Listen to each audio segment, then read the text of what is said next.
د پاکستان بل ښکاره ظلم له افغان کډوالو سره. راپورونه: پاکستان د اپریل له 15مې د ICC کارت لرونکو افغان کډوالو ایستل پیلوي. یو شمیر پاکستانی رسنیو له هغې ډلې جیو نیوز راپور ورکړی چې د پاکستان د کورنیو چارو وزارت د پنجاب حکومت ته امر کړی چې د هغو افغان کډوالو چې د ICC په نوم د کډوالۍ کارتونه لري د ایستلو د عملیاتو دویم پړاو د روان کال د اپریل له 15مې راپیل کړي. د جیو نیوز د راپور له مخې د پاکستان د کورنیو چارو وزیر آفتاب دراني دغه پریکړه د دغه وزارت له چارواکو سره په لیدنه کې کړې ده.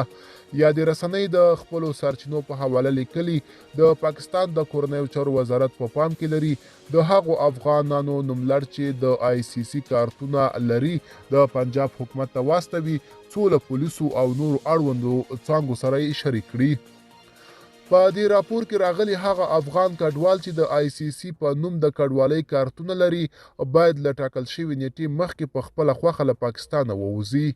د پاکستان حکومت په لومړي پړاو کې د تیر کال په نومبر میاشت کې د بې اسناده افغان کډوالو د ایستلو لړۍ پیل کړه چې د کډوالو د نړیوال سازمان IOM د معلوماتو له مخې د 2023 کال د سپټمبر له 15مې څخه د روان کال د فبروري تر 23مې پورې له 540,000 څخه زیات بې اسناده افغانان له پاکستانه ایستل شوي دي.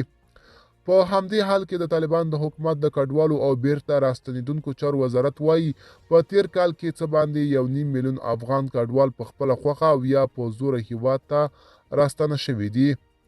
د طالبان د حکومت د کډوالو او بیرته راستنیدونکو چارو وزارت ویان عبدالمطلب حقانی د طالبان تر واک لاندې ملي تلویزیون ته ویلي دغه کډوال له پاکستان، ایران، تاجکستان، ازبکستان او ترکیې څخه